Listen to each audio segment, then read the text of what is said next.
반신불수가 된 아버님을 이 막내 아들이 집에서 모시면서 20년 가까이를 간병도 하고 사업도 물려받고 공장도 열심히 운영을 하고 이런 상황이었는데 아버님이 돌아가신 거죠. 그랬더니 갑자기 누님 두 분이 나타나서 그 공장 나누자. 이 아들이 과연 그냥 n분의 1로만 나누는 게 이게 공평한 거냐.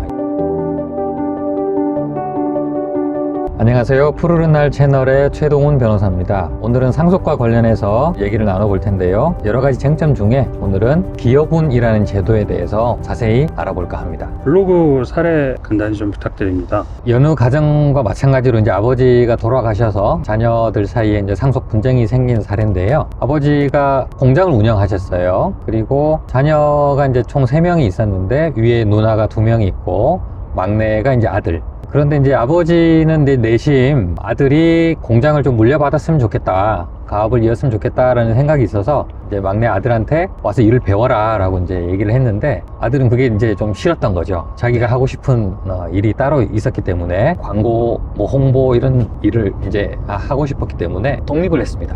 아버지가 화를 내셨죠. 아버지와 이제 사이가 조금 안 좋아졌어요. 그러다 보니까 이제 서로 관계도 조금 소원해진 거죠. 연락도 좀 점점 안 하게 되고. 그래서 이제 그 위에 누나 2명한테 니네들이 와서 이제 내 일을 배워라, 이제 이렇게 됐는데, 누나들도 이제 그게 싫었던 거예요. 가공을 하고 좀 이제 험한 일을 좀 해야 되기 때문에 별로 원치 않았고, 누나들은 그래서 이제 결혼을 해서 독립을 했고, 심지어 이제 외국으로 또 이민을 가서 이제 거주를 하고 이런 이제 상황이 됐습니다. 몇 년이 지나서 이제 아버님이 뇌졸중으로 이제 갑자기 쓰러지셨어요. 결국 이제 오랜만에 아버님을 찾아뵙고, 아버님이 한쪽이 좀 이제 마비가 되고 하다 보니까 더 이상은 이제 공장 운영을 할 수가 없게 됐고, 이 아들도 고민하다가 결국은 아버지의 사업을 물려받겠다라고 이제 해서 이제 그때부터 이제 아버님 공장을 들어가서 일을 배우고, 굉장히 이제 어려운 상황이었는데도 아들이 좀 열심히 일을 해서 이제 많이 일으켜 세우고, 위기도 몇 번을 넘기고 해서 이제 정상화시키고 사업 규모도 늘려 나갔습니다. 그렇게 하고 있었는데 아버님이 그 뇌졸중이 또 재발을 하셔가지고 얼마 남지 않았다, 이런 이제 선고를 받게 됩니다. 반신불수가 된 아버님을 이제 이 막내 아들이 집에서 모시면서 한 20년 가까이를 간병도 하고 사업도 물려받고 공장도 이렇게 열심히 운영을 하고 이런 상황이었는데 아버님이 돌아가신 거죠. 그랬더니 갑자기 이제 누님 두 분이 나타나서 그 공장 나누자, 이제 이렇게 된 거예요. 그러니까 이 아들 입장에서는 파산 위기를 몇 번이나 넘기면서 자기 전 재산을 막 들이부어서 이렇게 일으켰는데 그냥 3분의 1씩 나누자 이렇게 나오니까 많이 서운한 거죠, 아들이. 누나들은 무슨 소리야, 무조건 n분의 1이야, 이 아들이 과연 그냥 n분의 1로만 나누는 게 이게 공평한 거냐, 이런 큰 의문이 생겨서 결국 이제 나는 그렇게 못하겠다 라고 해서 이제 결국 재산 분할 소송이 생긴 그런 사례가 되겠습니다. 기여분이 상속에서 의미가 있을 정도의 비율이 가능한가요? 기여분의 비율을 얼마나 인정할 것인가는 사실 법에 정해진 게 없습니다. 상속인들이 협의해서 이 정도는 그냥 인정해줘야 되겠다 라고 협의해서 정하는 게 원칙인데, 협의가 안 되면 결국 이제 법원에서 정하게 될 텐데요. 1%, 2% 뭐 이렇게 인정해주면 사실 큰 의미는 없겠죠. 그런데 사례마다 다르지만 어떤 경우는 뭐 50%, 심한 경우는 100% 이렇게 인정되는 경우가 많이 있기 때문에 상속재산 분할 사건에서는 아주 큰 의미를 차지한다고 봐야 될 것 같습니다. 가업을 이어받은 경우에 기여분을 주장할 때 자식이 부모님의 사업에 기댄 건지 반대의 경우인지는 또 어떻게 입증이 가능할까요? 가장 흔히 나오는 그런 레파토리가 되는데요. 그 사례에서도 이 막내 아들은 누나들한테 이렇게 주장했어요. 내 재산까지 들이부어가지고 이렇게 아버님의 공장을 이렇게 살려놨다. 죽어가는 사업인데 내가 또 아버님 모시면서까지 이렇게 해놨다. 근데 나한테 기여분을 인정해야 되는 건 당연한 거 아니냐, 이렇게 주장했는데 누나들은 시각이 다른 거죠. 무슨 소리냐, 너 아버님 집에 들어가서 얹혀 살았잖아. 거기 아버님이 너 돌봐준 거지 네가 아버님 돌봐준 거야? 뭐 이렇게 되는 거죠. 이제 보는 시각이 다른데 이쪽 말이 맞을 수도 있고 저쪽 말이 맞을 수도 있어요. 그런데 과연 이 아들이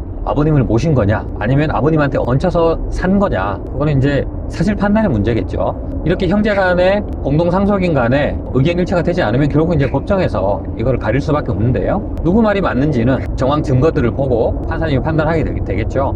그러면 뭘 보고 판단하느냐, 이 아들이 그동안 공장을 운영하면서 어떤 일을 해왔는지, 그동안에 이 공장의 운영 상태와 재정 상태는 어땠는지, 이런 것들은 당연히 아들 쪽에서 자료를 제출을 하게 될 테고요. 그러면 그런 자료가 나왔을 때 아들이 얼마나 노력했다, 이런 부분들은 이제 밝혀질 수밖에 없거든요. 그리고 이 아버님이 또 집에서 뇌졸중으로 인해서 한쪽 몸이 마비가 된 상태인데 그럼 아들이 과연 들어가서 아버님한테 얹혀 살았다, 그거는 좀 상식적으로 말이 안 되잖아요. 결혼해서 분가를 했던 이 아들이 굳이 아버님 집에 들어가서 얹혀 살아야 될 만큼 뭐 경제력이 나빴던 것도 아니고, 또 자기 가족들이 있는데, 요새 어떤 며느리가 뭐 나서서 뭐 이렇게 몸 불편하신 시아버님을 모시면서 같이 살고 싶어 하겠어요. 그럼에도 같이 들어가서 살았거든요. 며느리도 불편했겠지만 또 그 이제 손주들 당연히 좀 불편했겠죠.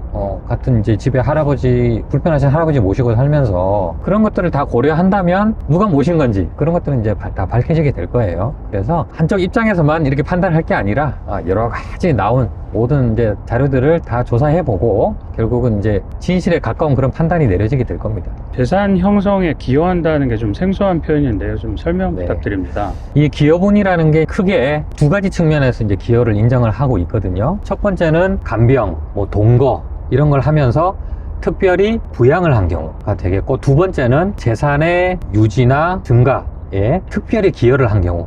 그렇게 이제 두 가지가 있는데요. 앞에 이제 특별히 부양했다는 거는 뭐 같이 살면서 뭐 모시고 뭐 간병도 하고 뭐 용돈도 드리고 생활비도 드리고 이렇게 직접 몸으로 한 거. 그게 되겠고, 두 번째 이제 재산에 특별한 기여를 했다는 거는 지금 이번 사례처럼 쓰러져가는 공장에 자기 막 개인 사재를 투자까지 해서 공장을 일으키고 일반 뭐 직장인, 일반 회사원이라면 하지 않아도 될 그런 노력들을 하고, 그에 반해서 뭐 받는 급여는 뭐 더 적었고 뭐 그런 사정이 있으면 재산 유지 증가에 이제 특별히 기여를 했다, 이렇게 보거든요. 그런 것들이 다 기여분의 고려 요소가 됩니다. 이처럼 기여분 사건 때문에 약간 고민하고 계신 독자분들께 조언 부탁드립니다. 상속 재산 분할을 할 때 무조건 형제들이 뭐 n분의 1로 다 해야만 된다, 이렇게 생각하시는 분들이 있는데요. 그렇게 되면 이제 이번 사례와 같이 특별히 아버님을 모셨다거나 병간호를 오래 했다거나 아니면 재산적으로 크게 기여를 하신 분들 입장에서는 많이 억울하실 수가 있거든요. 그래서 이제 형제분들이 사실은 이제 그렇게 기여를 한 사람의 기여도를 인정해주는 태도가 좀 필요합니다. 근데 그걸 인정하지 않으려고 하다 보니까 결국 이런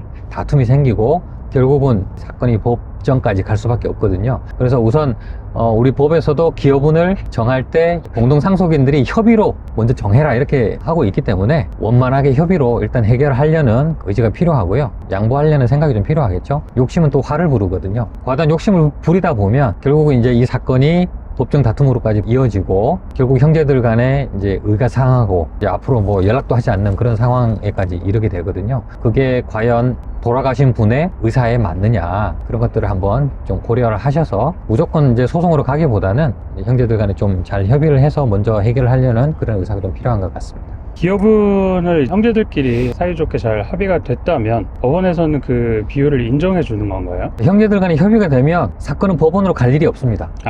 네, 기여분이 인정이 되면 막내의 기여분을 예를 들어서 20%로 한다라고 하면 상속재산이 뭐 총 10억이면 이제 2억은 막내 아들이 그냥 혼자 가지는 거예요, 기여분으로. 그럼 이제 나머지 8억만 가지고 3명이 다시 나누는 거거든요. 다시 뭐 n분의 1로 할 수도 있고 다른 뭐 비율로 정해서 협의할 수도 있습니다. 상속재산 분할 협의를 통해서 기여분을 어떻게 인정하고 나머지 상속재산은 어떻게 나눌 것인지를 협의해서 정할 수 있습니다.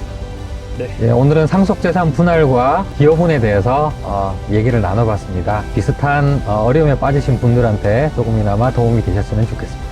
감사합니다.